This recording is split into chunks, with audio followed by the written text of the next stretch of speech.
Confronted by unaffordable house prices, more Australian families are embracing the high-rise life. What do you think of property prices in Australia? Crazy high. Can we be very honest? Very honest. Ridiculously high.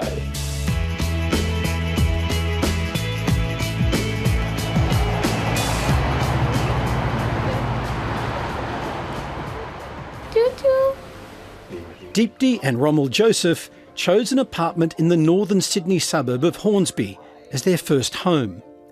They're new parents and new Australian citizens. More and more people coming into Australia, they'll start with the apartment because that's more affordable.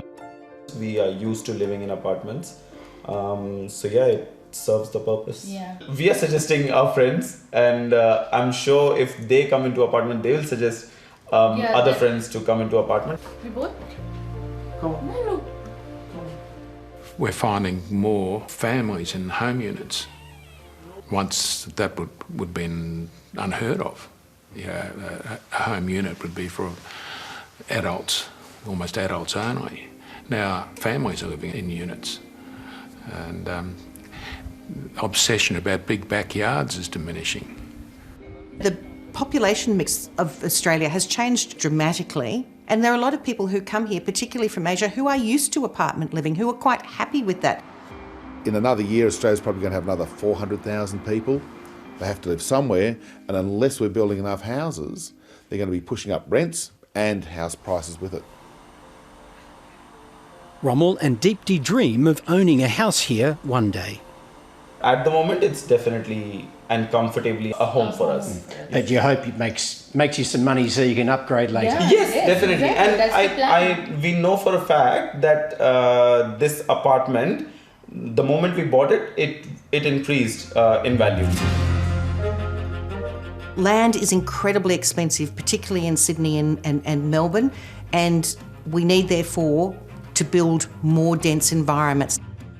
Density has all these fantastic benefits. It's actually great for communities. It's better for the environment. It reduces our footprint. It lowers the cost of infrastructure. It creates stronger communities. Rising out of the ground at Sydney's Olympic Park, this looks like any other new apartment block. Why is this development significant? In our view, build to rent works all over the world, and build to rent is something that Australia needs. Let's have a look inside. Just as it sounds, build to rent is designed specifically for long-term tenants. What's a place like this rent for? One bedrooms will start from around $500, two bedrooms around $600, and three bedrooms around $850. What makes living here different is you can choose the length of your lease. It is common overseas. We do see housing stock of this kind readily available in continental Europe and the US. We just don't see it here.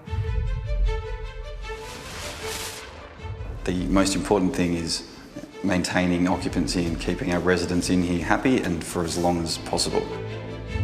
The owners of build-to-rent developments are typically institutional investors, such as big super funds. While it's proven overseas, the future of build-to-rent in Australia is uncertain. Mirvac is lobbying state and federal governments to change the way build-to-rent projects like this are taxed. Without some change from a government standpoint, this sector won't reach the scale it needs, and it will not take off as a viable option in Australia. You know, that's something that government policies can help support in terms of taxation arrangements as well. And it's something various levels of government are going to have to look at more carefully so that we can supply affordable rental housing, particularly in the major cities and in the inner and middle rings.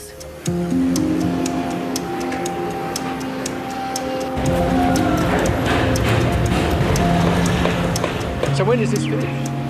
I think it's got a year or two to go. It's a frustration to see how the suburb has developed, and traffic around here is bad enough as it is. I know it's not the only suburb, but it's just not good. It's big, isn't it? It's huge, yeah. Wait till you see down the front. 72-year-old Chris Harper fears new apartment blocks will ruin his inner Sydney suburb of Alexandria. I'd like to see how the area goes where we're living in Alexandria in the next 12 to 24 months. There's a lot of development which is encroaching. The fundamental problem is that people don't want more density in the suburb in which they live. So it's ultimately the politics of NIMBYism that is stopping us from building more housing, getting more density, and ultimately allowing many Australians to pursue the Australian dream and have their own home. Like many of his generation, Chris Harper reaped the profits of the property boom. His Alexandria Terrace house has doubled in value since he bought it in 2008. I get the flack. You know, if only it had happened, you know, you people were lucky, you baby boomers and all that sort of stuff. But gee, you know, I have worked quite hard in my life, and I deserve to be able to do that. Nobody knew that house values would go skyrocketing. Chris was a self-funded retiree before the value of his shares was cut to pieces by the global financial crisis. He now gets a part pension while still owing $300,000 on his house. Having a mortgage in retirement was a bad decision. There's absolutely no doubt about that. There's that old saying about being asset rich and cash poor, and I think that affects a hell of a lot of people. Come on now. Chris has decided to use the equity in his home to help fund his retirement. He's doing it with the newly expanded pension loan scheme, a reverse mortgage backed by the federal government. I have more cash on a monthly basis. The money that comes from the pension loan scheme quadruples my current cash flow. It's going to be amazing in the sense of having just a flexibility with, say, the mortgage and stuff like that. Chris won't have to repay the government loan until his house is sold. I wouldn't recommend it to people who didn't have sufficient equity because you could chew it up very quickly as well and end up with basically having to sell the home anyway. The pension loan scheme is actually one of the best policy initiatives I think we've seen from government in the last 15 years, because there is a clear need to get older Australians to use the equity in their home to have a high retirement income. We can't continue to have such a large asset as housing sitting on retirees' balance sheets and then not touch it at all to help fund their retirement and ultimately give them a better retirement than the one they could otherwise have.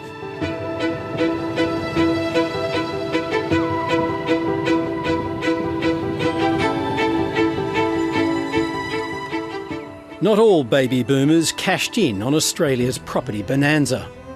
Some, like Belinda Webster, have had little choice but to rent most of their lives. Rents are so expensive almost everywhere. I mean, I know Sydney rents pretty well. There's no way I could afford to live in Sydney anymore.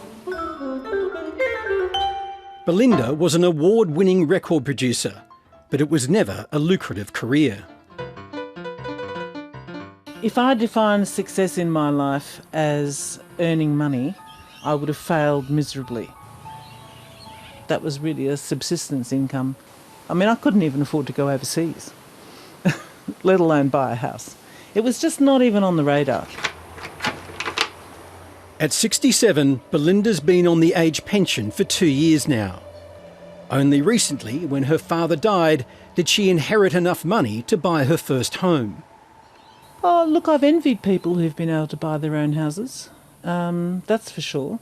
But it's never been a possibility for me, so it's not something that I was kind of expecting to be able to do.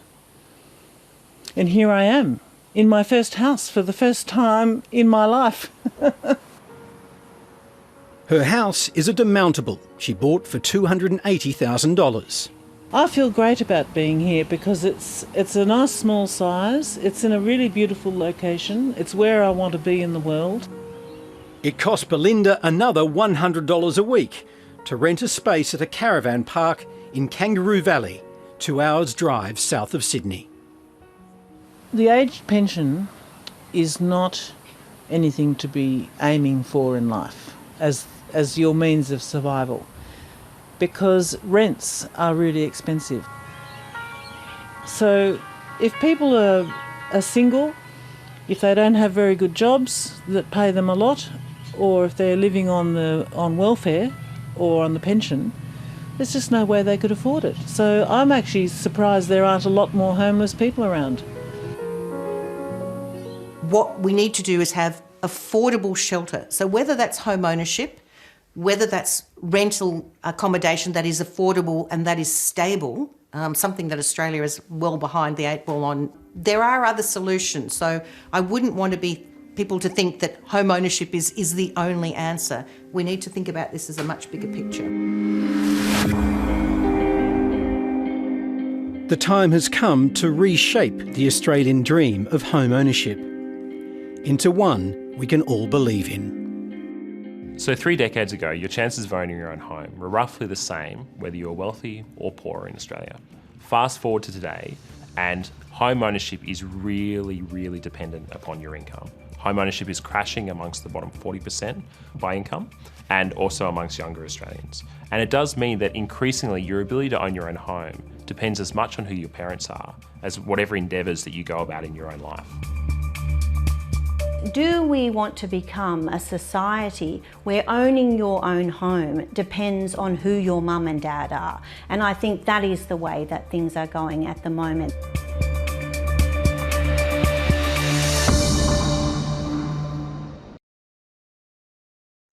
Hi, I'm Lee Sales. Thanks for watching this story. If you'd like to watch more of 730's stories, they are on the left of your screen.